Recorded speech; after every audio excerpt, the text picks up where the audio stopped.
My name is Ruffin Rhodes. My name is Daniela Ogbodo. My name is Stanley Evans II. My name is Kelly Addison. I am Black. I am a professional. And I'm an architect. And it all matters. Good evening, everybody, and thank you for joining us this evening on another episode of Inside Voices Black Thoughts, or as we call it, IVBT. IVBT is a series of discussion held virtually to reach a larger audience base. It is here that we join together and share and discuss matters affecting our profession from a perspective that is often not heard, the Black perspective. On this forum, we discuss our thoughts about how to improve ourselves and the profession. And due to our small numbers, Black voices oftentimes is not represented around tables addressing a wide range of topics. IVBT hopes to give a voice expressing thoughts from the Black professional perspective. And having said that, we are not the voice of all Black people, So the views expressed here are views based on our experience, our background, and we want it to be free and unrestricted. This evening, our topic is down for the count. And I'd like to remind our audience and our panelists and myself too, that some of the issues that we're talking about here is sensitive in nature, and therefore our conversation will be respectful, but at the same time free enough, because we know we're talking amongst friends. So with that said, my name is Craig Akar. I am a principal at MC Harry and Associates here in Miami. I am also vice president of AIA Miami and the president of the South Florida NOMA chapter, as well as the chair of the Black Architects in the Making program here in Miami. And with that said, we have an exciting lineup of panelists this evening. And the first person I'd like to introduce is Dr. Cedric Taylor. Dr. Taylor is a Jamaican-born sociologist and filmmaker and holds the position of associate professor at CMU. His teaching, research, and creative endeavors focus on racial health disparities, immigration health, environmental justice, and visual sociology. Dr. Taylor is a writer, director, and producer of the documentary film Nor Any Drop to Drink, Flint's Water Crisis, which has been screened throughout the nation and indeed internationally. He's also a past president of the Michigan Sociological Association. Welcome, Dr. Taylor. Hello, and thank you for having me. Absolutely, absolutely. Next is Ms. Brianna Johnson. Brianna is an emerging professional currently on the path to licensure. She is a graduate of the University of Florida City Lab in Orlando and is currently employed as a designer at DLR Group. She is co-chair of the BAM Orlando program and is an active member of the AIA. She also co-chairs for the Equity, Diversity, and Inclusion Working Group in Orlando. She has recently been elected as the Associate Director for the AIA Florida Board in the year 2021. Brianna, welcome. Usually you're on the other side moderating. Now you're a panelist. Yes, good evening, Craig. Thank you for having me here. It's absolutely nice to have you on the panel this time around. And then we have Vanessa Smith-Torres. Vanessa is a Puerto Rican-born architect at Via Design Studio. She's committed to building a more equitable profession. Vanessa is a member of AIA Miami's Women in Architecture Committee and serves as the national organization of Minority Architects South Florida Chapter 2021 President. Welcome, Vanessa. Thank you. Thank you. I'm excited to be here. And then finally, we have Malcolm Jones. Malcolm is an emerging professional that is also currently in pursuit of his architectural license. And he's an employee of Scott Cormier Architecture and Interiors. His involvement spans through NOMA Orlando, AIA Orlando chapter, the Young Architects Forum Orlando, the Orlando Foundation for Architecture, Phi Beta Sigma Fraternity Incorporated, and he is most importantly chair of the Black Architects in the Making program in Orlando. Welcome, Malcolm. Thank you, Craig. Thank you for having me. Absolutely. So we'd also like to acknowledge and thank the various organizations that have come together to collaborate to create the second season here of IVBT. We'd like to recognize, of course, BAM Orlando for initiating the IVBT idea, SoFlo NOMA, NOMA Orlando, AIA Orlando, and the Orlando Foundation for Architecture, as well as AIA Miami, and of course, the Black Architects in the Making program here in Miami for hosting this episode and the next two.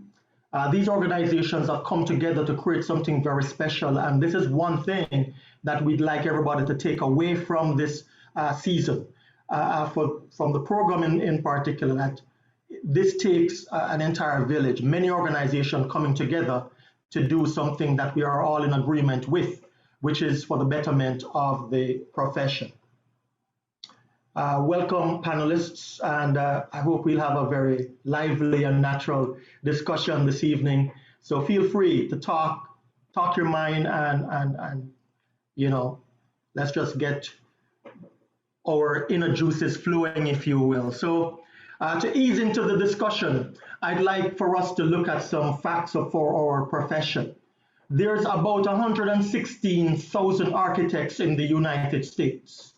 The United States has a population of about 326 million citizens, 13% of which identifies as Black Americans.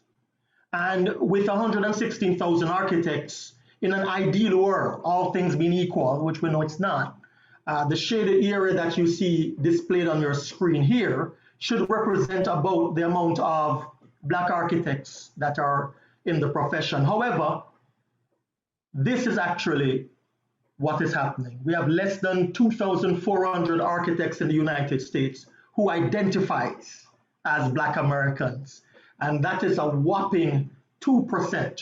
And if you think that that number is woeful, the 500th female architect who identifies as Black was registered sometime in October of this year, and that's a measly 0.4%. I want you to notice the word that keeps recurring here, identifies as Black, which indicate that there very well might be some people who may be Black, but they're not identifying as Black. So that word identity and who identifies come in to be a very important word. Tonight, we will discuss that. Our public discourse here is one of those things, that is hardly talked about. We know about religion and politics is not something that we talk about in the workplace, but even more than that, race is something that we hardly ever talk about. So Dr. Cedric Taylor, and I hope you don't mind me calling you Cedric from time to time. I'm used to that. But can you define for us what is race, what is ethnicity, and identity, and how are they different? I mean, first off, how the public understands race is pretty divergent from how anthropologists, geneticists, sociologists understand. And quite simply put, race is a socially constructed category. that's based on real or perceived biological differences between groups of people. And what do we mean by social construction? We mean that race is not based on some innate, immutable scientific fact. The idea that you can group humanity in these discrete biological categories which correlate with social behaviors, that is not real.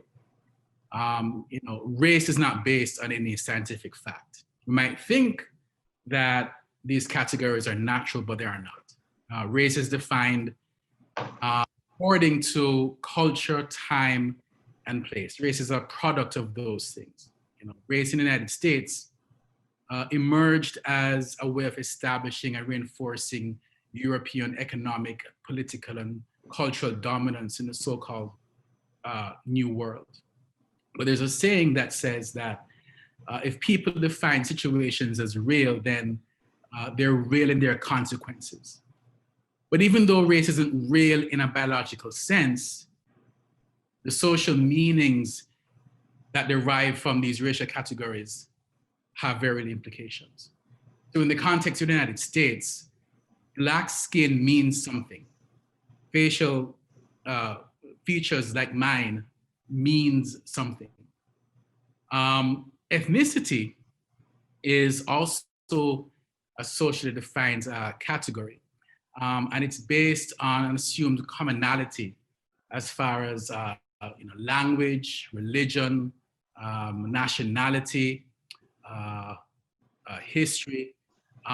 There is some assumption of commonality along those parameters. When we talk about identity, quite simply, sorry about that. Sorry about that. We You're talk blowing about up, it looked like. we talk about ethnicity.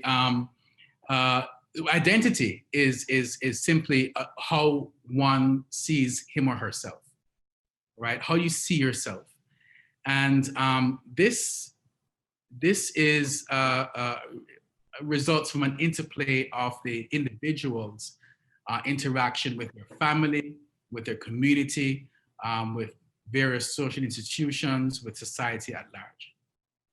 Would you say, race is a fallacy, or do you think race is something that is real and we have to deal with it?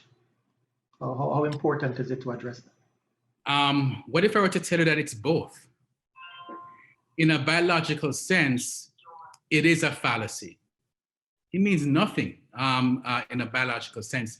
People think that race has a kind of, there's these profound genetic differences between people who are Black and people who are white, people who are Asian. But geneticists will tell you that you'll find more genetic variation within so-called racial groups as opposed to across racial groups. The most diversity you'll see on the planet Earth is in the continent of Africa, right? So on that score, race isn't real. But you don't have to look far to see that the implications, because we as a society believe that race is real. We this summer with the endless images of people parading, protesting on streets because Black men have been killed extrajudiciously on the streets. That is a product of race. Black skin in the United States has been equated to criminality. So yeah, Black men and women, yeah. Black men and women, yes, and children too, right? Yeah, absolutely. It is both. It is both. And the thing about it though is that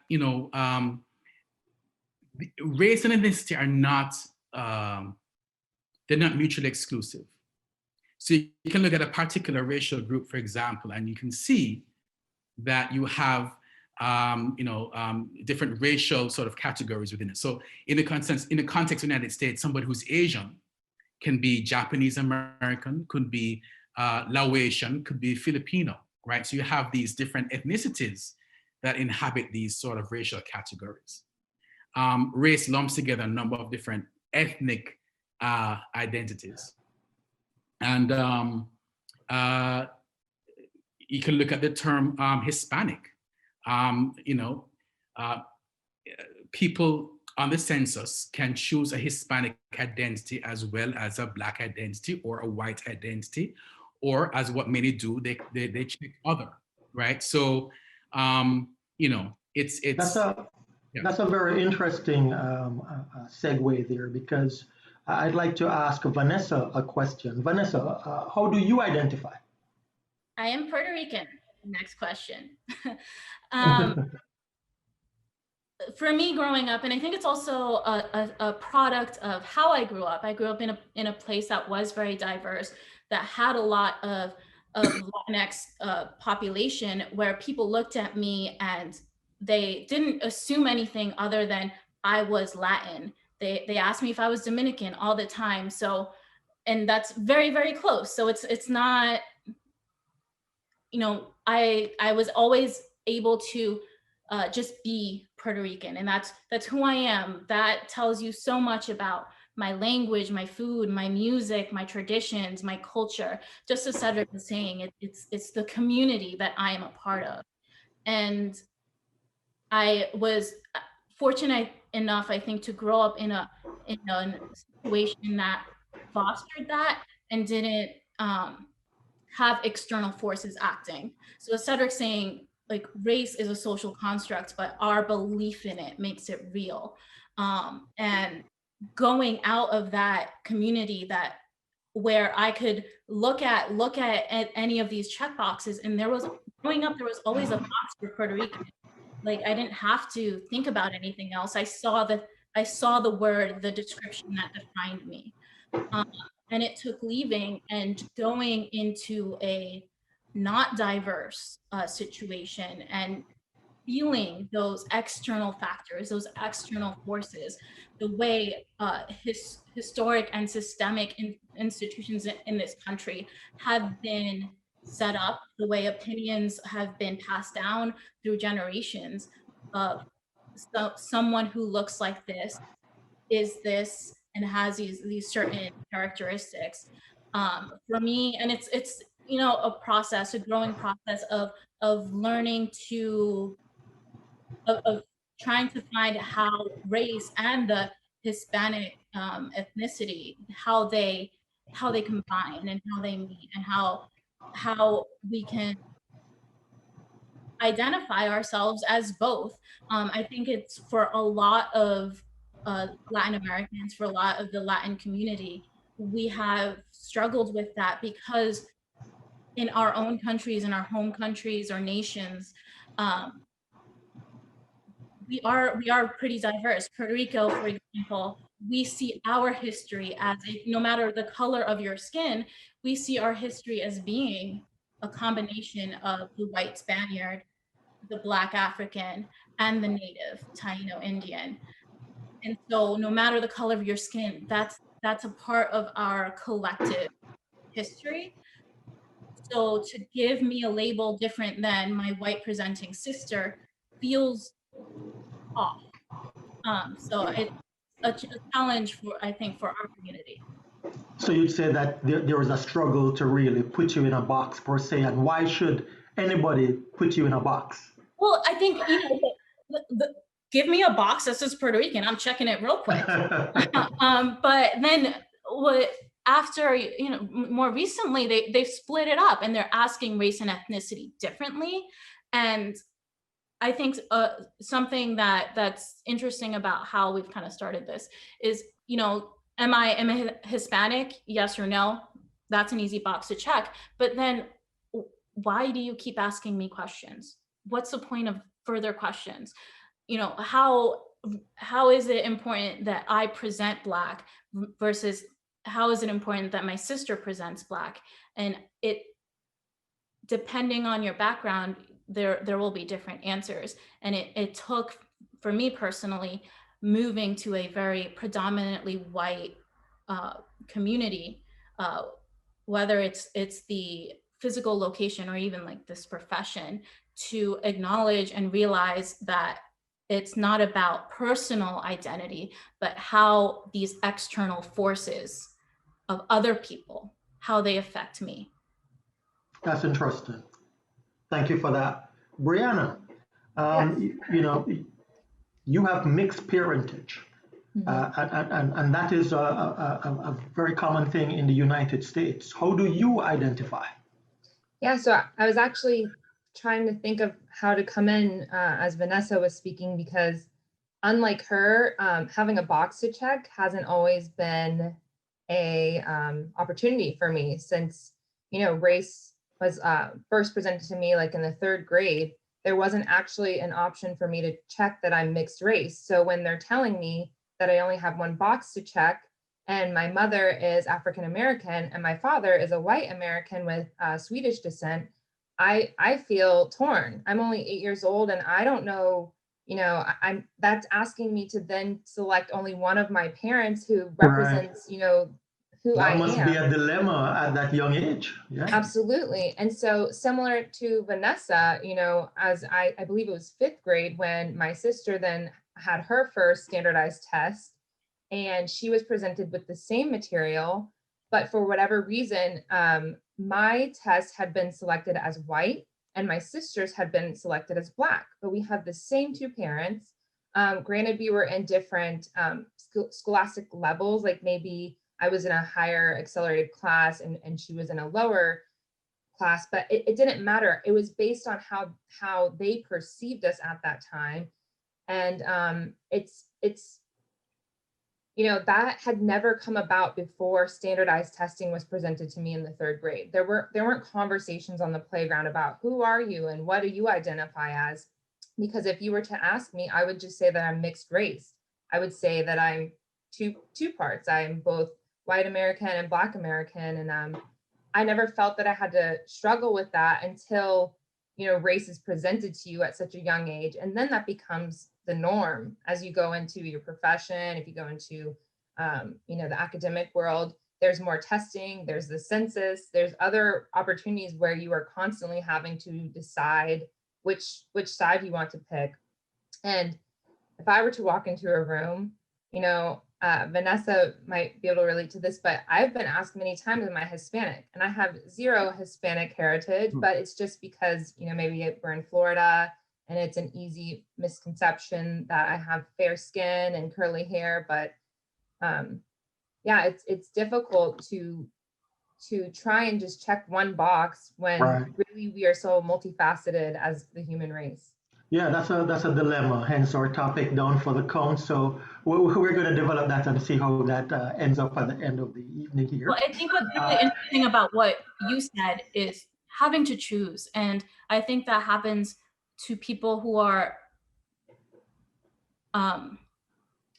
even people like me, where you might not be of mixed race, but what are you representing? Are you representing the Latin community? Are you representing the Black community? And you see that a lot. Like, look at Hollywood, like things that people like Gina Rodriguez has said, that there are no Latin actors in superhero movies. And hello, Zoe Saldana.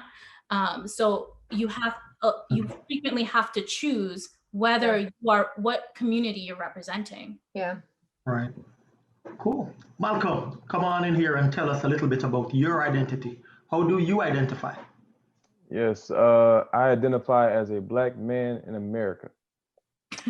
But seriously though, I mean, for me, African American, Black, that term, African American in particular, I believe in America is synonymous with being a Black individual.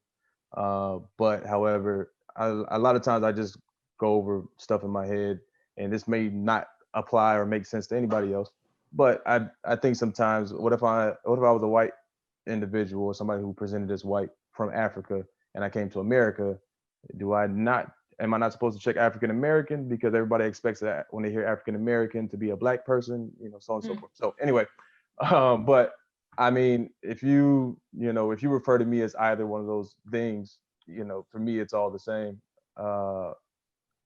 But yeah. Yeah.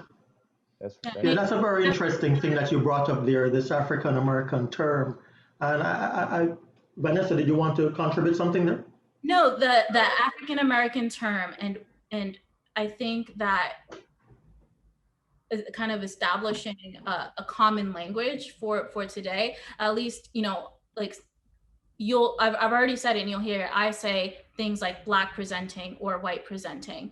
And that's something that I've developed because I know that for so many people, whether it's true or not, Black equals African American. And African American means a community, a very specific community that maybe we're not part of, but yes, we're still Black. Right. Right. And Cedric, come on in here. You know, in your research and you know your work in the community, how does this term African American come to be a term that you know a lot of people, especially immigrants, tend to shy away from? You know, for instance, you know, I'm from Jamaica, and many times I'll hear my Caribbean, you know, brothers and sisters say, "Hey, look, I can't claim to be African American. I am Caribbean American." And then, you know, we hear all different type of variations of that. Talk to us about this term African American. How did it come about, and why people tend to shy away from it? Okay. There's a. Oh, I'm getting a little feedback there. You know, Black folk have been called a number of different African descended folk have been called a number of things over the across the story of what is America, right? So, you know, back in 1790, African descended people more likely were just called slaves. That was it. By, you know, 1890, the terms Black, mulatto, quadroon, octoroon, those were used. By the time we get into the 1950s, Negro was commonly used. Colored was also very acceptable. By the 1960s, the late 1960s and 1970s, Black became more popularly used. By the time we get into the early 1980s, it was African American. And you know, Jesse Jackson is credited to be one of those people who popularized the term African American. And it really is a kind of acknowledgement of our, you know, of African ancestry, which has, you know, been demonized over the course of American history, that has not been recognized. So it's an affirmation of a group's connection to Africa, right? The American hyphenation there is also an aspirational thing, where you know, full rights, you know, full Americanness, full citizenship is also part of what this group is. It's aspirational. American history has shown that this is a demographic. African descendant people have not been treated as fully American, right, from the inception of this country, but it's also aspirational. So African American, those two together, is speaking to the current circumstance of many Americans born here, African descent. Yes. May I jump in on that? So Absolutely. He mentioned that in the 1980s, right, the African American as an homage and a connection for us to kind of get back to our roots, and that is amazing. And I wholeheartedly appreciate the individuals who came before me to establish that, to make that kind of reign true today, right? However, unfortunately, and I know that in today's world, a lot of people, millennials my age, are actually starting to really seek their African roots. But I currently myself, I don't have any ties to whatever my African roots are or may have been. I don't know any of my ancestors. That you know of. That I know of, right? No, I'm sure they exist, of course. That's what I'm saying. I just haven't done my due diligence, nor, you know, I don't know how far back in my lineage that I have to go to discover who my African ancestors are. I mean, I know there are, you know, companies and so that will do a DNA testing and tell you where you're from, and you can travel, so on and so forth. But I think for me, because getting back, kind of tying this back to our whole discussion of identity here, is that you know, I just identify as an American. I can't tell you much about Africa, right? And whether that sounds good or bad, it's just the stark reality of it. I personally can't tell you much about Africa. I mean, aside from what I've learned in school, and that probably rings true for a lot of other Black men or Black women who grew up in America, especially my age, who just aren't fully familiar with their African roots. And so it's like a catch-22 for me with the term African American. It seems like the intention of it is wonderful. The reason why it was brought about is amazing. But to, let's say, somebody like Vanessa, who can be Black, Black presenting, or even Brianna. I mean, well, she's a Black American woman, but let's say Vanessa, who was born in Puerto Rican, but she could be Black presenting. She still wouldn't identify as African American, right? So it's like it's turning off a large swath of individuals who would probably gladly say, I'm a Black person in America, you know, check this box. But the term African American actually reigns true over that, or, you know, holds heavier weight to that. It's like, I'm not African American at all. So it's just like, do you get rid of it, or do we honor it? Like, how do you kind of move past it? I relate to that as well. From my mother's side, the African American side, I can only trace her lineage back 3 generations. And then beyond that point, it's actually not even recorded. So the most that I could find was that, you know, my great-great-grandfather was a farmer with a 7th grade education. And that's the extent that I could find back on that side. So to Malcolm's point, you know, the only way that I could trace any of my lineage on my mother's side was through Ancestry DNA. And so it's hard for you sometimes to relate back to that, because you're like, you don't have, there is an American cultural aspect that we celebrate and represent. But in terms of, you know, our connection back to Africa, aside from our features or our skin or the way that we appear, it's hard to relate. And so I know that it probably is a regional thing, but I feel like Malcolm and I relate on the sense that we relate more to Black, just saying that we're Black individuals. And it might be because we're from the South, you know, it's semantics and the language continuously evolves, but yeah, it's hard to know what to select, because we don't really relate back to our roots in Africa. And unfortunately, that wasn't a right given to us. Right. You know, Vanessa, maybe you'll be able to relate to this, being, you know, an immigrant like myself, right? And like Dr. Taylor. You know, sometimes we hear and want to hold on to our background or history or heritage or ethnicity. And therefore, it is important for us to be identified based on our Caribbean heritage, you know? And so we kind of have that. But a lot of Black Americans that were born here, their heritage, they don't know so much about it except to say that, you know, their foreparents were brought here, you know, as enslaved people.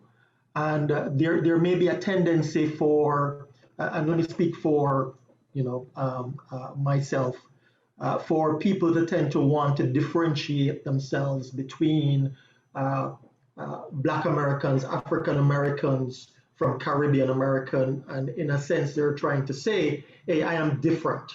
But are we really different? You know, when the police stops you, I may get, you know, killed just as much as Malcolm may get killed. That's a reality, that a shared reality that we have in racist America, you know? So I think our commonality as Black people in this country is something that is real and something that is unifying, you know? Yeah. So, yeah. For sure. Sorry. Go ahead, Vanessa. Sorry, I think there's You're good now. So I think you're absolutely right. I think as Brianna and Malcolm were saying, they identified it to the American more than the Black. And I think those of us who come from other nations identify more with the Black than with the American. I'm sorry, I will the say, American more than the African. Sorry, not American more than Black. sorry, yeah, American more than African. But in conversations in the Latin community, the word Afro-descendant is used a lot. And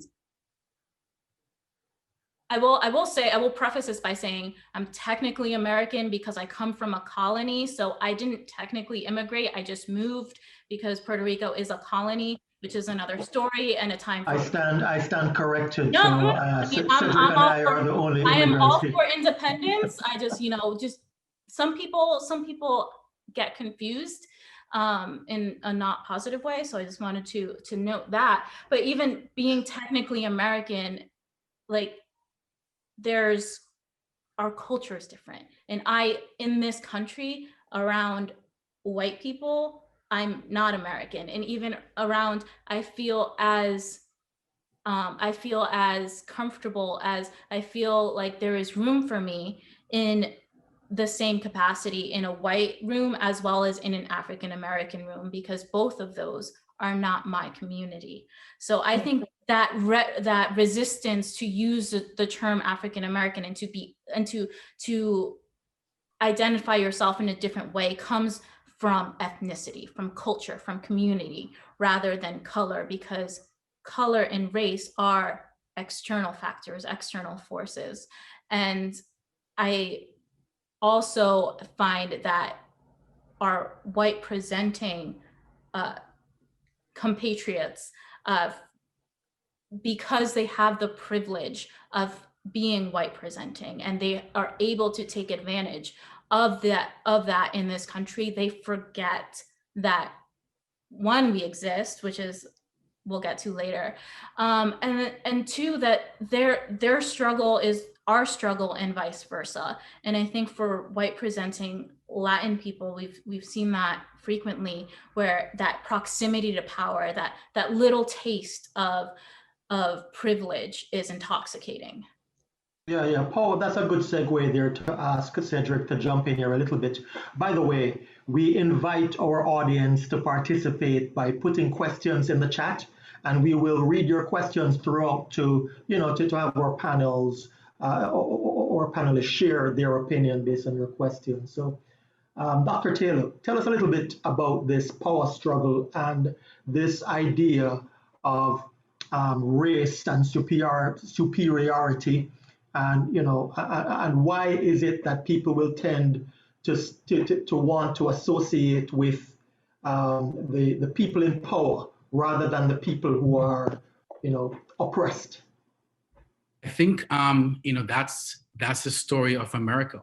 The groups that more closely approximated white Anglo-Saxon Protestants were the ones that were closer to power.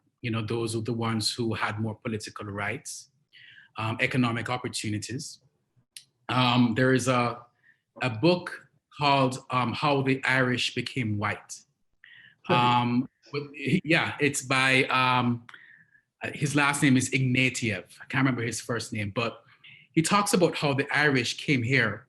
And initially, this is pretty early in America's story, they occupied the lowest rungs, right? Partly because they came here being poor and as indentured servants, some of them, and not well educated, not a lot of money, and they were Catholic, right?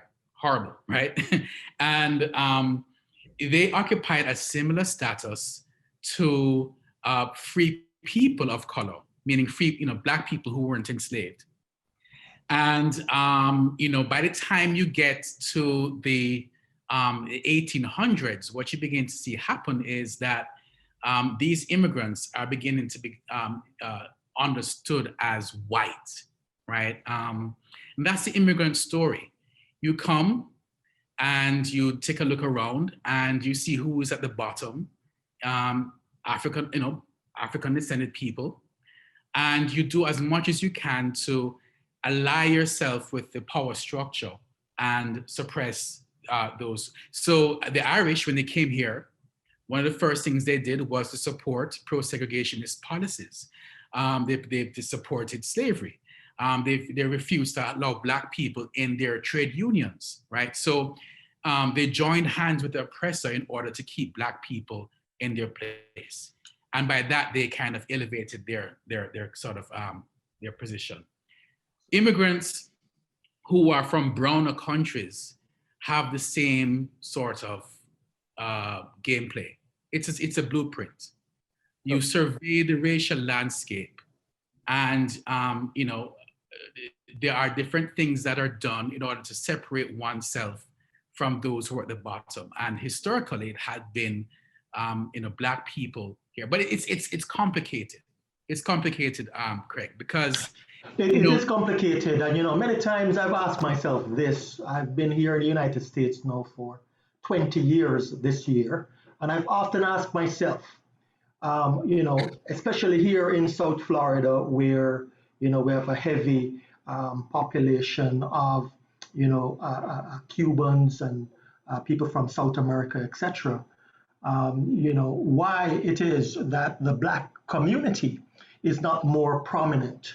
And I wonder sometimes if it has to do with that same power struggle that we tend to have, and the alignment with people of power versus people who are oppressed, and not wanting to be associated with people who are oppressed, just basically on a matter of survival, I think there are variations in what they call internalized racism, right? So, Black Caribbean people, when they come to the United States, freely, are more likely to be supportive of a shared Black racial identity. But it get very kind of iffy because, with the African American label. One, because geopolitically, it's not our experience, but also there is baggage with that, right?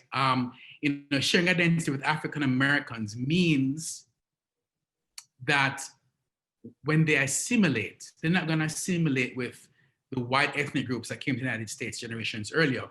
They're assimilating into a subordinated group. So they aren't becoming American in the way that other immigrant groups historically, white immigrant groups historically have. It gets tricky, especially when you kind of divide Black immigrants into other groups. African immigrants, from West Africa, like for example, Nigeria and have you, are more likely to have negative notions about who African Americans are, right? Studies have shown that West African immigrants to the United States often are more likely to have ideas that African Americans complain too much, that they are lazy, all those tropes that you find among, being said by, the white establishment, you'll find them adopted. And also, many Black immigrants consume American culture through television. And American television tells them all they need to know about who African Americans are, right? So it's complicated. Dr. Taylor, may I ask, when we talk about assimilation and the history of America and the way that it has evolved, and race, the way that race has evolved in our nation, I'm curious though, aren't there still certain constructs like these boxes that we're checking that then continue to keep us in a certain group where we're giving this information back and we're measuring very specific metrics with this information rather than looking holistically at maybe progress or diversity as a whole, versus saying this one group acts in this way or is numbered in this way? Like, don't these reinforce this perceived issue with race that we have here in America? So there is there are commonalities, among the different groups that comprise the Black population, but some of these differences are more fundamental than we may think, and they play out in the different life chances. So with respect to say, employment or wealth or income. African immigrants coming to the United States are much more likely to be coming to the United States with a high level of human capital, right? So they're able to thrive in this particular system because they have high levels of education.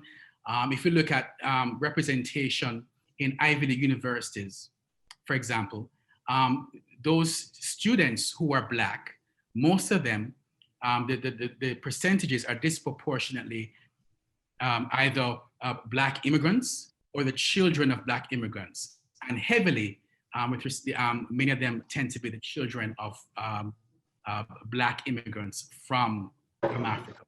But at the same time, too, I take your point that there are a number of ways in which common disadvantages should be recognized, right? Craig mentioned earlier that when I get pulled over, it's not as if the police officer is going to recognize, or going to look for an act. When you have somebody who is, perhaps a little bit somewhat racially ambiguous, studies have shown that when, eyewitnesses are telling the police who they're saying it looks like, they often, if they're not sure, they often err on the side of Black, right? And you especially see that in Michigan and in Detroit. So, it's not as if,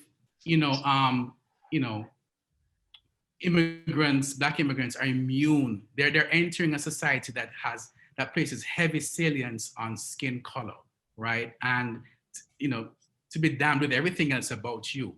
The fact that you look Black, that's master status, and that's how we're going to treat you. I take your, and the point of this is not to appear, divisive, but these are sorts of like, there's a book by, it's called How to Be an Anti-Racist, by Ibram Kendi. And he talks about the fact that, as a Black community, what we oftentimes ignore is a racism that we have imbibed, that we have absorbed from, the master, from, the white establishment. And I don't mean to be disparaging, but, in very subtle ways, many of us, if we're not careful, we kind of espouse some of these things. Yeah, I want to just add to that a little bit before we ask a question from our audience here, from Chantal. As an immigrant, as someone coming from another country, just 20 years ago, I am the beneficiary of a struggle that has been going on for 400 years. I was able to come here and capitalize on the opportunities that generations of Black Americans have fought, gotten beaten, jailed, and even, get killed to ensure civil liberties, not just for them, but for all Americans and for all immigrants, and indeed set an example for the world. These courageous people, Black Americans, African Americans that were born here, have, in a sense, fought against this oppression to allow us, right, whether we're from the Caribbean or from wherever else, to have the kind of opportunities that we have today, that we have capitalized on, and of course some Black Americans as well. But we owe them in a very real way the benefits that we are now enjoying. You know what I mean? And for that reason, in my conversations, I've always said I would identify with Black Americans, African Americans, whatever it is, because I am proud to be associated with people of such courage and people that have allowed me to be reaping what I am reaping today because of their foreparents' struggle and indeed the struggles that they're having right now. I just want to bring a question to the panel right here from Chantel Riviero. Do you think it's important to encourage people to identify in order to best serve underrepresented groups to achieve an inclusive and more diverse profession? So this actually, to answer her question and to kind of backtrack a bit, to talking about individuals who decide to align themselves with who's in power, right? Because it makes the most sense, right? You want to be with who's in power. But also as mentioned, you look how you look, right? So if somebody doesn't know where you're from but you look like a Black individual, then you'll probably be treated like a Black individual. And so no matter, it's great that you have your background, whether you're from Puerto Rico, whether you're from whatever country you're from, but you look like the rest of us, right? Even if you try to align yourself with the people who are in power, quote unquote, let's say, particularly with architecture, the dominant race is currently white people. You don't look like them, right? So whatever you put on that paper, when they see you in person, it begs the question, how are you treated? Okay, so moving back to Chantel's question, I believe yes. I think it is important. I mean, I think that's what we're here doing today, is trying to encourage people to align themselves with the underrepresented or the underserved groups of individuals, especially in this profession, because it's important. We need to, there's power in numbers, simply put. And clearly, as Craig stated at the beginning of this event, our numbers are very minuscule in reference to the overall scale of the amount of architects that are in our profession. And no matter which way you spin it, we all know that whatever your profession is, whatever you're doing, if it's a sporting event, if it's a blah, blah, blah, the more individuals you have on your team, the better your results will probably be in the long run, right? And so today, here encouraging individuals to not rid yourself of your ethnicity of being a Puerto Rican, not rid yourself of whatever your racial, your ethnic backgrounds are, but to just come to a common understanding that, us bickering amongst ourselves or us trying to really hold on to that, like, this is me and I'm not going to change for anybody. That's not serving anybody well, especially not yourself. I'm not saying you're isolating yourself, but you're putting yourself with a smaller collective that's even smaller than what we're currently working with now. So I know it's kind of the topic, our topic this evening is about being down for the count, right?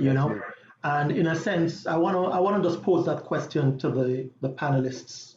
What does being down for the count really mean to you? And is that something we should really be trying to do? Yeah, well, do you want to go first, Vanessa? Well, I think that kind of goes into Chantel's question as well, is why is it important to be counted? And I think what Malcolm is saying is you can't tell where you're going. You don't know where you are if you don't know where you've been. So how do we know that we're reaching a more equitable society or a more equitable profession if we're not counting, seeing this growth?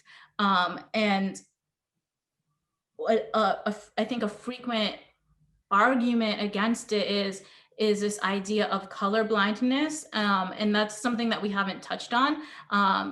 But is it important to be colorblind or not? And as Malcolm's saying,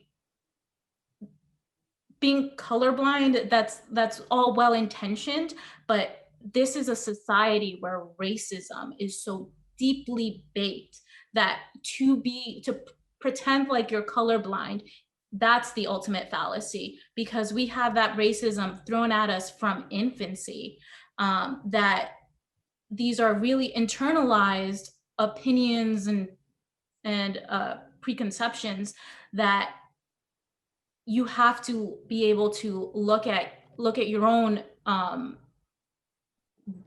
you look at your own racism and look at your own actions and words, and actually think critically about yourself.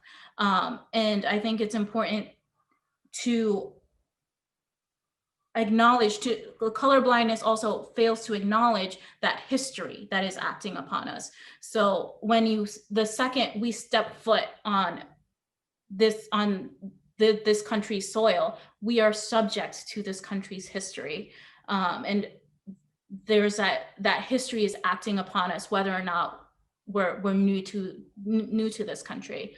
And an important question too is why, like, what are you accounting and for what purpose? So for example, if there's the history of redlining, of putting African American communities in areas that are polluted, there's a neighborhood in Louisiana called Cancer Alley, and that's where there's a majority of Black people, and that history has real effects. Yeah. So I was going to touch on Vanessa's point that, the metrics we're looking at right now are important, but we need to continue looking at the past and how we are in comparison to the past. So if these metrics we're looking at right now are dismal, and we're seeing that the profession of architecture is not indeed diversifying, or we're not reaching to the younger generation and encouraging them to pursue architecture and try to change these numbers, then there's no point of us having this conversation, because ultimately at this point we are all middle class professionals working in the architectural industry. And so while we can encourage people to identify in terms of this metric that we're measuring, saying how many professionals identify as Black, it's not as important as the way that we can reach out to our community and our allies and advocates and continue on this initiative for diversifying our profession. And that doesn't start here talking amongst ourselves. While it's great to talk about identity and race and what we all feel about it, we do live a privileged life. We are professional architects. And so I think where we need to be looking at is how do we measure now, and then how can we continue making these numbers grow in the future? For sure. And just to continue off of what Brianna and Vanessa said, more specifically with Vanessa touching on the issue of redlining in the past. I mean, the more individuals that we can get into our profession that can actually relate to people, Black people specifically, but just let's say people of color who have been underserved, who have been discriminated against, who have suffered such heinous acts such as redlining, right? I think it's our duty in a sense to advocate for and to intentionally create and design and develop these areas that were so just disregarded over the years and thrown to the side, right? Like I can connect. I have people who I consider to be my brother, right? A family who live in Section 8 right now, right? And whatever other issues they deal with and whomever I can relate to. But me being able to say that allows me, maybe I didn't do it, maybe I didn't go through it myself, but I can directly speak to somebody who did. And that is way more, in my opinion, more beneficial than just calling up, your neighborhood architect that, who has the skill set to do whatever, but are they really going to approach this with the sensitivity that it requires, right? So all that is to say, yes, increasing our numbers allows more individuals who can connect back to our people to be able to serve them properly. Yeah, absolutely. Representation matters. You know what I mean? To be proud of who we are and to celebrate who we are as people with, from different ethnic background is all fine. That's all good and well. But to be able to unify and come together to identify as Black, I think it's something that is important when you know that the cause of doing that is to help to diversify a profession that is predominantly white and male. Young people who are looking at the profession and looking to enter the profession, if they see that that profession does not fully reflect who they are, they'll tend to stay away from that. But when they see the Black Architects in the Making program coming into their schools and they're seeing Black women and Black men representing architecture and being optimistic and positive about the contributions that we as Black people are making to the profession and to our community, then they want to be a part of that. They're encouraged by that, and it is more likely that they will become a part of the profession. You know, we know that the music industry, for instance, in the United States is as great as it is because of the influx of different people, ethnicities, gender, all different type of people come together to make the music industry what it is, a force to be reckoned with around the world. And so if we have more people of color coming into our profession, and we're, you know, showing that to the younger generation who's, you know, who are coming up, these guys are more likely to become a part of it. So I'm in agreement with everybody that the more we identify as a diverse group of people, right, but we identify with the oppressed, with the minority in our profession, is the stronger we're going to make our profession become, you know? We gotta, Craig, I wanted to also chime in. I saw a question come in from Chad in regards to something that myself and Brianna mentioned earlier about being African American or the term African American. Yeah, Chad asked the question. I echo the sentiment provided by Brianna and Malcolm regarding the term African American. Do you ever correct anyone who uses the term when referencing you?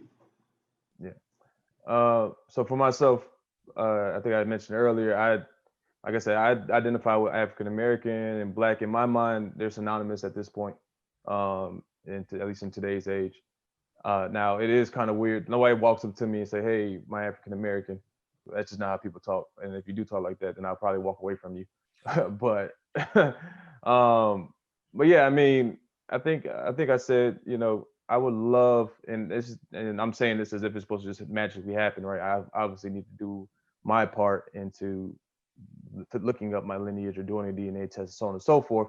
But I would love to, you know, realize my roots and connect back with my African ancestry and my family, who I'm pretty sure were slaves in America, you know, so on and so forth. So, I mean, for me, it is what it is.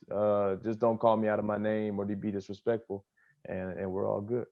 Yeah, I would never correct someone for using that term. I think it's all about you have to read the room and what context you're in. If it's a professional work setting, and you know, language is very important in that manner. Some people might feel more comfortable using the term African American, and I would never discourage someone from using that. It's not derogatory, it's not negative. It's just the way that other people use language, and how maybe because I am African American myself, I feel more comfortable saying I'm a Black individual, whereas, you know, maybe someone who is predominantly white or has grown up in a white circle doesn't feel necessarily comfortable just calling someone a Black American.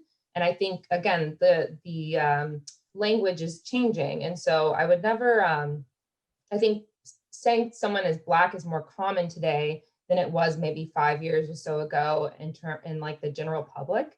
And so I would never correct someone for using that term.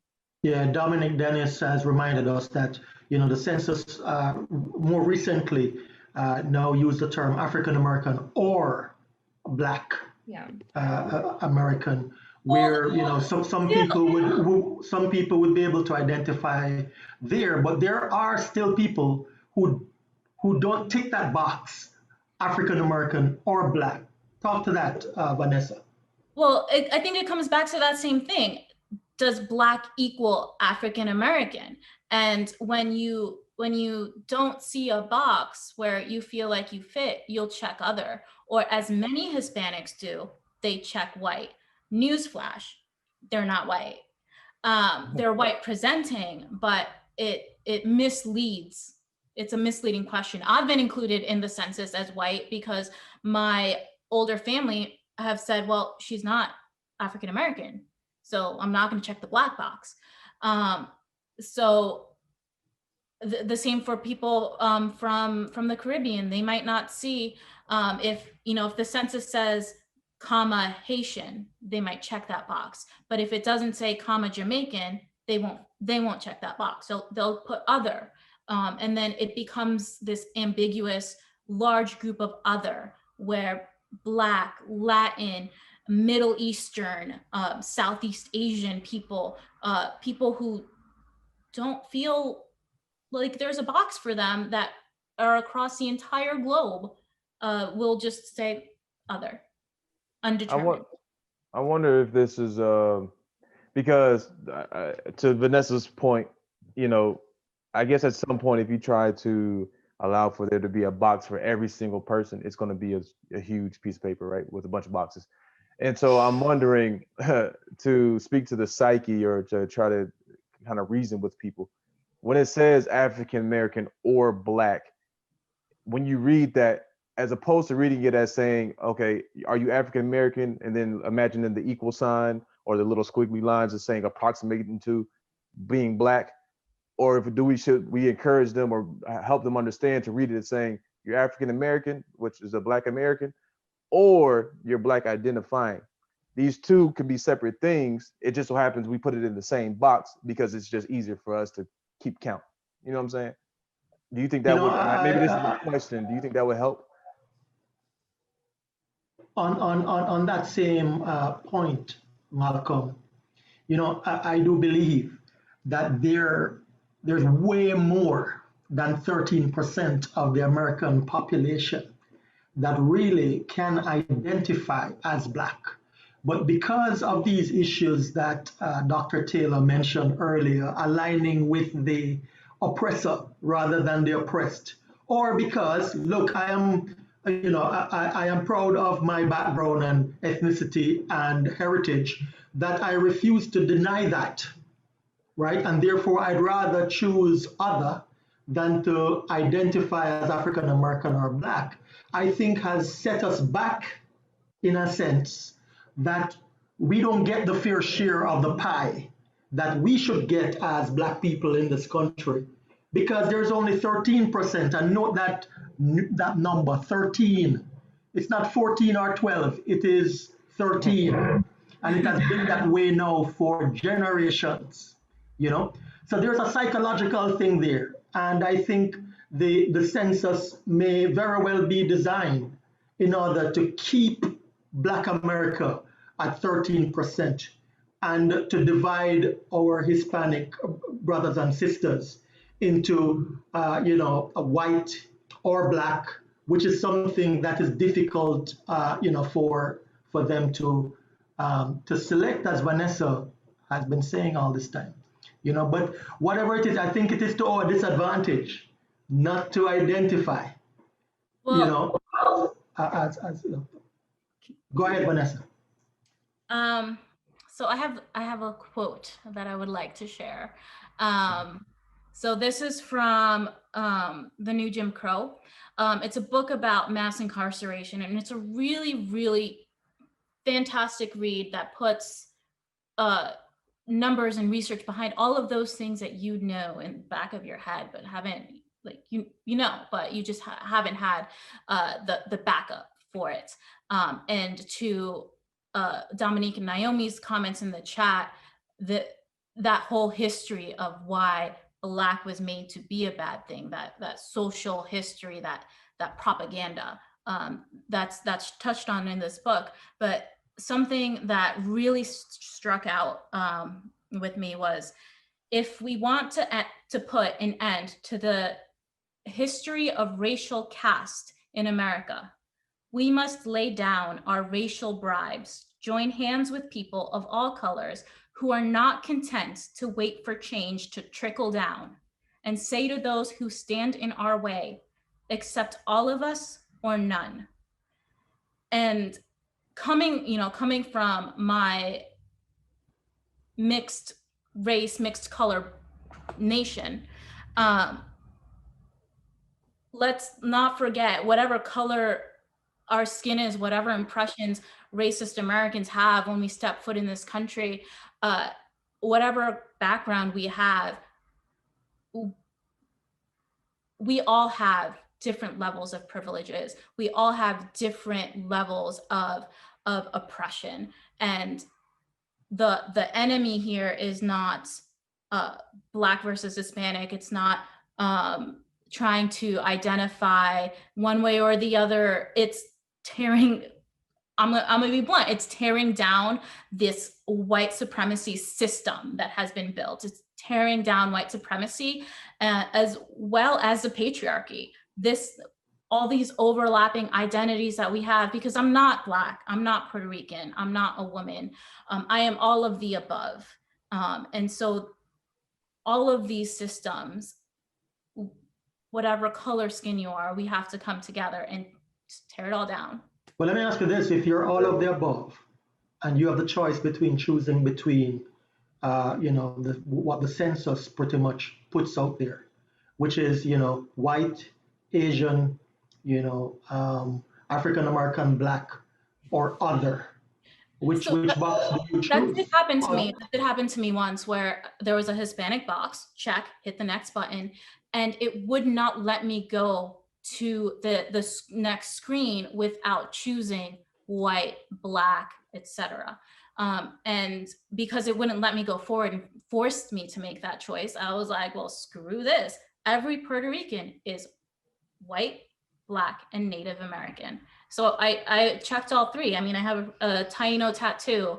It's part of it. It's probably a topic for another conversation. And it's probably more of a sweet story that we tell ourselves about this harmonious unity. But it is a story that we hear, is that these three cultures came together to build the Puerto Rican culture. So if forced, I will check all three. But I will also mention a little background of mine is that I once worked as a college admissions counselor. So I read college applications, and students, there was a diversity points. So students would fill that out, and a lot of students checked other. And they would write it in. So I think that's another question. What happens when they write it in? I think I typically write other, and I think similar to you, Vanessa, where you selected multiple. If I had that option, most times I would select multiple, but typically they're asking for one. And so when I'm selecting other, it's almost as an act of defiance, because you're telling me to select one box, but I represent many. Do you check other and write something in? No, I'm just other. So let me ask. But the question may be asked though, I mean, does that help the down for the count cause? If you check other in defiance, it's like politically people decide not to vote for one of the two evils, but instead to protest, and as a result, the worst of the two evils instead, become victorious. Well, I check other. More recently, as I'm working through this myself personally, I check other and write in Afro-Hispanic or Afro-Latin. And why I bring up my college admissions background is that when I was doing that, when people wrote something in, we would put them into whatever bucket was most appropriate. So if you put other Salvadorian, we put you into the Latin bucket. If you put other Brazilian, we put you into the Latin bucket. If you put other Egyptian, that's actually Caucasian. So we would put you into that bucket as well. So I'm curious what happens. It depends. When you just say other without writing anything? I still don't understand. I know you mentioned this. I'm sorry. This is like behind the scenes stuff. But when you mention that Egyptian, it equates to a Caucasian. I'm still very confused by that. It's aligning yourself with those in power. Right. Well, you see, that is kind of what happens when you choose to make other people determine who you are. That you might be in defiance and choose other and put Jamaican, and then you get lumped into a box that you probably don't want to be in. Right. But I think we need to be aware of our own biases and understand why I might be defiant in this manner, because most of my life I have not been accepted as one or the other. And so I'm having to find my way as another. And so it's just the way that I have identified, but allowing I didn't see it as allowing someone else to identify for me. I saw it as me being a blank slate and you having to know me to understand what I identify as versus someone else telling me what I should identify as. That might be, a rather around the way way of looking at it, but it's just my experience. And so we have to understand our own biases in this. No, absolutely. And we have to respect that. And I think everybody has the right to, identify and celebrate who they are and who they identify as, So, I'm not saying it is right or wrong. I'm just saying that, that leaves the interpretation up to somebody like Vanessa when she was going through these college applications to then decide where she's going to be putting you, and you not being able to be a part of that. The same thing is true.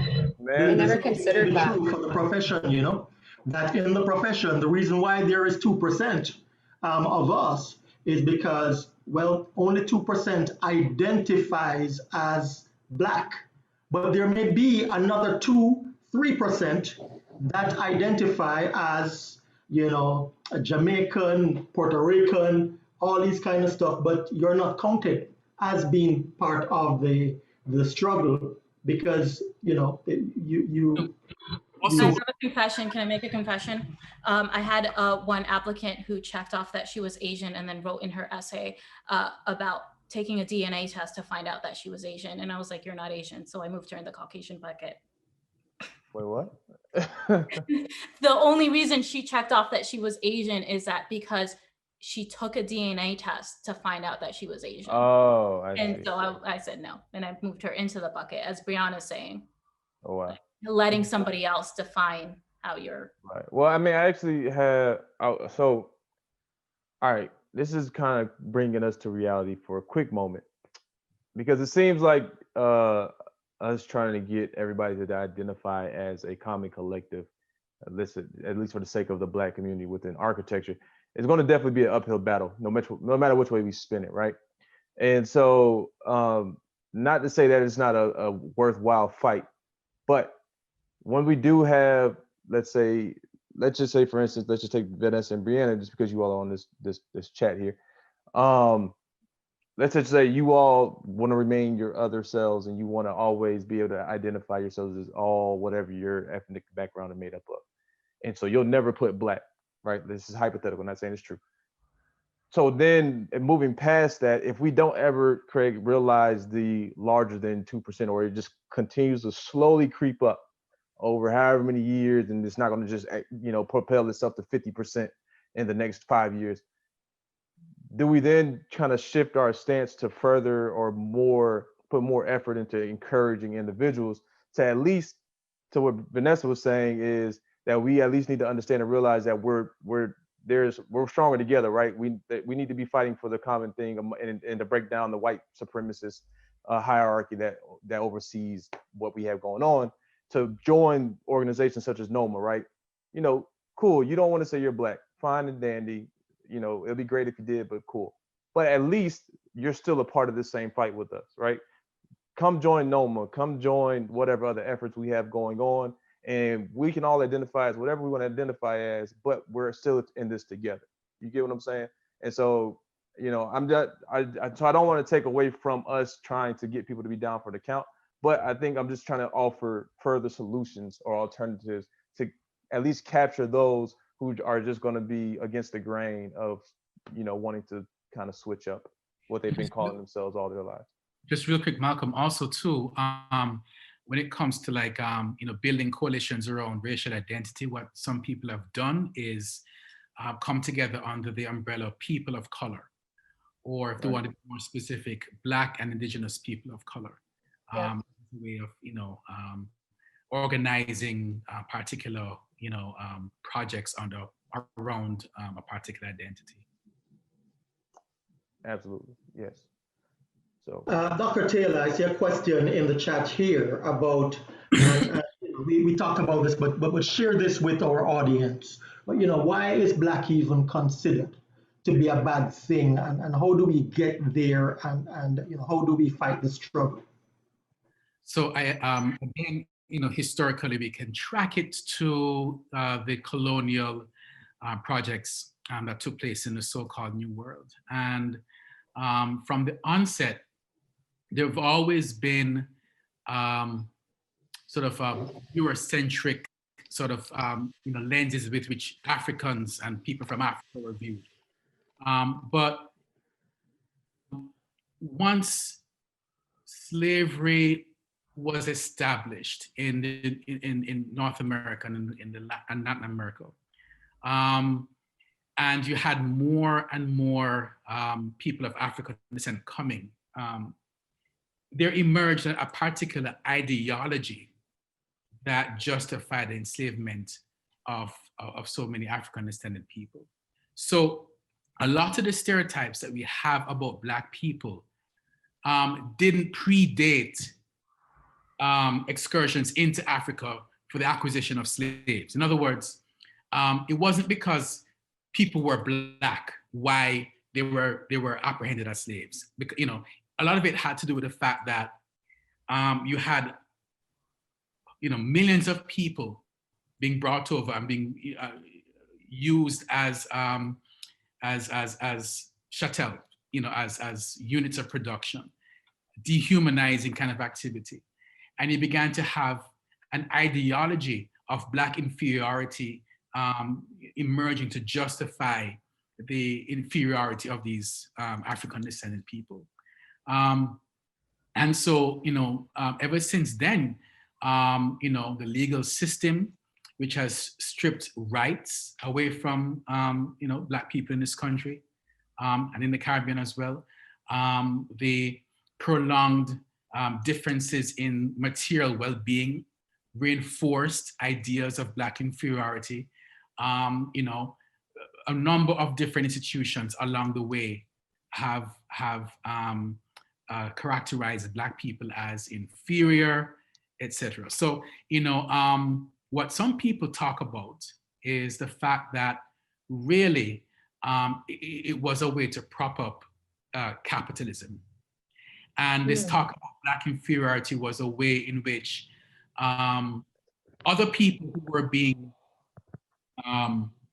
were being exploited, meaning poor white people, that this was a way to wedge a kind of subordinate class, a working class, and keep people sort of provided, right? So even though poor white people economically were being shafted, these ideas of Black inferiority provided for, poor white people what they call the wages of whiteness.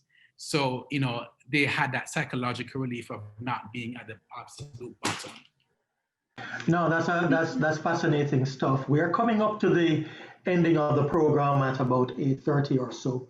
And, I wanted to share with the group and get some comments and some feedback about, some statistics that we got from NCARB.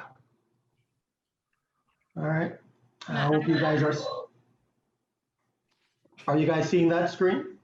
Yes, sir. Yeah, so, nearly 2 in 5 new architects are women, which is great. We'd love to get the number of the amount of Black women who are becoming architects. We know that number is increasing and we want to see more and more of that. We also learned that less than 1 in 5 new architects identify as a racial or ethnic minority, which, 1 in 5 may not seem too bad, but you notice there, again, in terms of defining Black architects from Asian or other people of color is not defined there at all, right? In the last 10 years, racial ethnic diversity has improved, 16% for candidates finishing their experience. And there are some other statistics there that you can go to the National Council of Architectural Registration Board 2020 demographics to find out more about that. We'd also like to share with our audience here some resources if you'd want to go deeper into what we're talking about here. They're on the screen and will be made available via the recording of this particular episode. Notice that there are some suggested readings here cast by Isabel Wilkerson and the new Jim Crow by Michelle Alexander. Dr. Taylor mentioned another book and two books, and Vanessa also mentioned a book as well there too. We will have that posted as well for discussion. But just to wrap up here, let's look if there's any other question here. I think Joseph. Yeah, Joseph has raised his hand and would like to ask a question in person. Let's see if we can make that happen for Joseph. Yeah. Bianca? Joseph, if you can hear us, you can go ahead and unmute yourself and speak.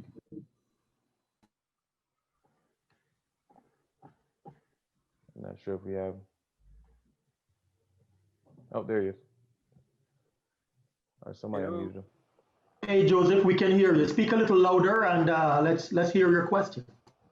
Oh, okay. No, thank you very much to have given me the opportunity to speak to you directly.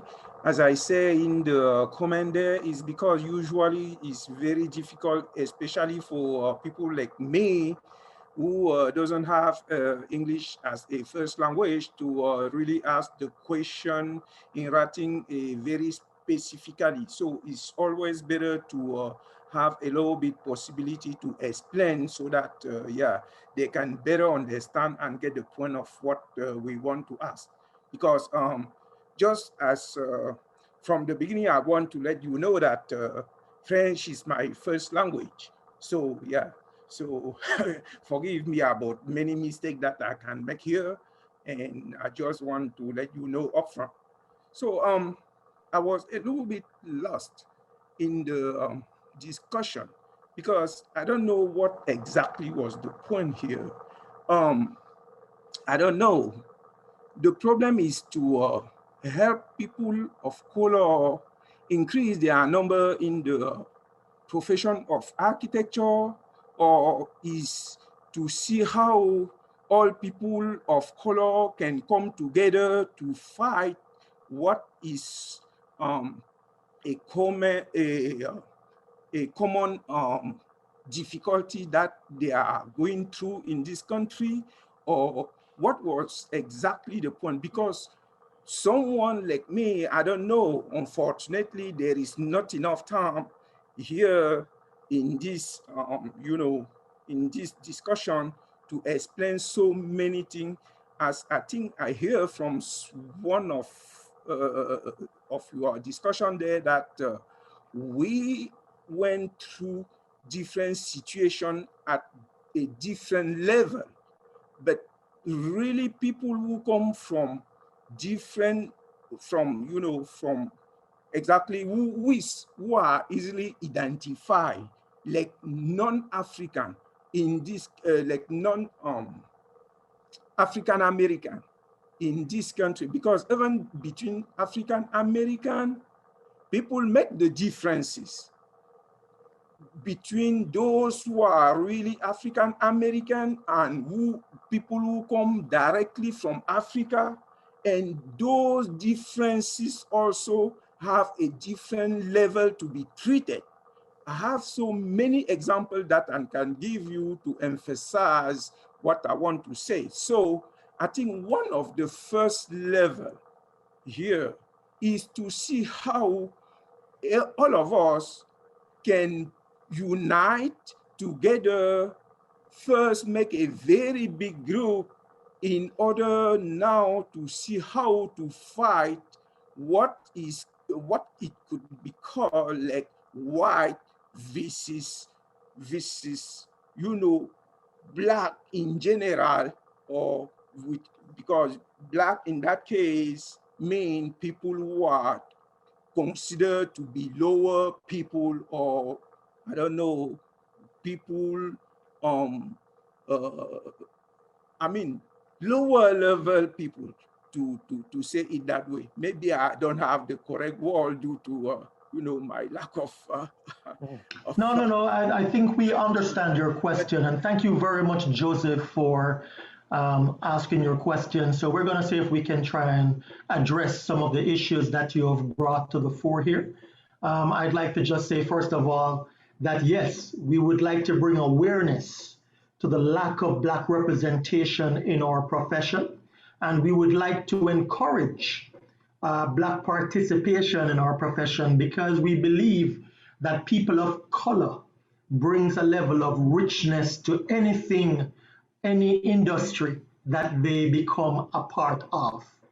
And whether you're from Africa, from the Caribbean, from other places of the world, that you have something to contribute, you have something to celebrate. Brianna and Vanessa, I think, eloquently talked about their background and what they celebrate and who they identify as very valid and wonderful ways of looking at who they are. They make excellent points, and they make the profession more diverse and richer as a result of that. So anybody else want to address Joseph's point? If I may, also along with, and kind of what I was saying earlier, to kind of expand on encouraging individuals as to why we should collectively come together. I mean, I think laying out the benefits that come along with being a minority in our profession at this current moment, especially a Black individual, and let alone being a woman, like what are those benefits that come along with identifying this certain way, right? So, I mean, speaking of like the governmental benefits or the business side of the benefits, you may have incentives when it comes to doing a proposal for a project, right? Trying to go for a project, and you have a certain amount of women on your team. If you have a certain a firm that's minority led, so on and so forth, and then I think I mentioned earlier in regards to being able to having people who can connect and identify with these neighborhoods that we are hoping to serve, right? And so I think that personally, for me anyway, that's another benefit.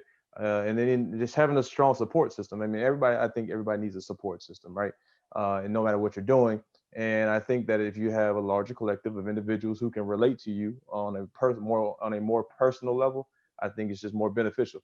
So I think, that's probably just the surface level of benefits that come along, that accompany being a person of color in our profession. And so I think if we can kind of delve deeper into that, and we don't have a lot of time for this particular topic here, but as time goes on, I think we would then start to realize getting more people to say, you know what, it does make sense for me to identify as Black, or just to support my brothers and sisters more heavily and be more involved in this manner, because I mean, these are great benefits. Like, why would I not want to do it? And in my opinion, just being Black is awesome. So I just, And I think, we're all architects, so we're looking at this in terms of the architecture profession, but this conversation and these ideas transcend architecture. And they're, pretend we're not all architects, the same applies to law, to medicine, et cetera. And so while we're coming at it from that lens, it's more of a conversation applicable to society as a whole, where just architecture is just a microcosm of that. And I think that support system, Malcolm, is like for me personally is the biggest thing, or the biggest benefit of being counted. I can't tell you how many rooms or groups I've left because I don't see a place for myself at the table, because there isn't anyone like me that I feel like can relate to me. And I will quickly mention, at the last NOMA conference, I was at a session and they talked about, oh yeah, I don't know any licensed Afro-Hispanics. Where are they? I'm like, I'm right here. And though that NCARB statistic has me at 0%. So it's, it's hard, but I think that 0% comes from the fact that we are so often forced to choose. Are you Black or are you Hispanic? Which of those two identities are you going to represent? Yeah, and I think I feel similarly, Vanessa, Malcolm is saying, why don't you just choose it? It's less about not wanting to select Black and more about being true to who I identify as, which is two different wholes. It's white and Black. And so it's not about saying, I don't identify as purely Black, but I think what you're touching on, and Joseph mentioned it as well, is just advocacy and the way that we can continue to support, even if we don't represent or identify as any of these things, but just advocacy and being a voice for the people who maybe don't have one or don't have a platform to speak upon. And so my final sentiment to everyone would just be, how are we as a profession appealing to the younger generation that they should pursue architecture? So these younger children who are diverse or Black children, or whether it's Puerto Rican children, how are we making sure that we appeal to them, that we will continue diversifying this profession? Because at the end of the day, we only have limited years left here, and it's up to our future generations to fulfill this, this initiative that we're talking about now. And so how do we continue bringing awareness to this and making it appeal to these younger kids who maybe aren't interested in architecture right now? Yeah. And one last thing before Craig allow you to go to take it away. Now, this is more of a silly thing, but it still sounds awesome. According to social media and scientists and what have you, I don't know what stars are aligning or what planets are doing what, but on December 21st, people with higher levels of melanin will apparently get superpowers. I'm just throwing it out there. If you don't know what I'm talking about, go Google it. So it's another reason to be Black. You might get superpowers in a couple of days. Just putting it out there. All right. Hey, Dr. Taylor, I'm gonna ask you to just give your last point. What should people take away from a discussion like this when it comes on to race, ethnicity, and identity? I mean, based on this discussion, it's, we should, as far as identity is concerned, maybe we should avoid being, overly reductionist, that, and even within a Black identity, I believe, I'm not sure if it was Vanessa or Brianna who mentioned or alluded to the intersectionality, that you. The word of the year. Exactly. So, we're seeing a significant amount of diversity, but this is nothing new. I mean, to be even African American denotes a very rich and varied sort of history with inputs from a variety of different sources. But the other thing that came up for me was a desire to maybe put together coalitions, geared toward achieving certain projects, certain outcomes. And one thing that I think has impressed me based on conversations I've had with Craig is this willingness to kind of reach back and mentor the next generation, mentor youth. Earlier conversations we talk about, you have to see it to be it. And, I just think that's a very admirable thing that you all are doing, reaching back and, creating, a career in architecture as an actual possibility, so that's. Yeah, thank you for that. Yeah, thank you for that. Just to close up here before we thank our panelists, we'd like to thank the organizations that have come together to make this type of discussion possible, BAM Orlando, BAM Miami, NOMA South Florida, NOMA Orlando, the Orlando Foundation for Architecture, AIA Miami and AIA Orlando. We love that unity and that collaboration. We really hope that this discussion was able to broaden this conversation about race, ethnicity, and identity, and why it is important to be down for the count. I see a comment here from our AIA president, Daphne Guri, that says it is a very interesting topic that we're discussing here, and that as an entrepreneur and architect, she has always identified as Hispanic and woman. But she is endorsing and supporting the idea that the only way for us to make a difference is to be down for the count. And I see Nadine as well, Nadine St. Louis, who is our chairperson for our Diversity and Inclusion Committee from AIA Miami, also chiming in to bring up this whole point about raising awareness about individuals who are Black, and that we need to come together as one voice, because it is in doing so that we are stronger. I want to end this program here by talking about a story. I remember one of the very first meetings or workshops that we went to as the Black Architects in the Making program. We were in front of a group of about, I'd say, 50 students at the Overtown Youth Center. And when we asked, Naomi and myself asked for a show of hands of students who have ever heard about the profession of architecture, we had probably one hand that went up. Everybody else have never heard about the profession before. They don't know who's an architect and what an architect did. But the silver lining behind that question and that particular presentation about architecture is that now 90% of those 50 students have now come to know architecture by seeing a Black female architect and a Black male architect presenting this idea of uplifting their community through the profession of architecture.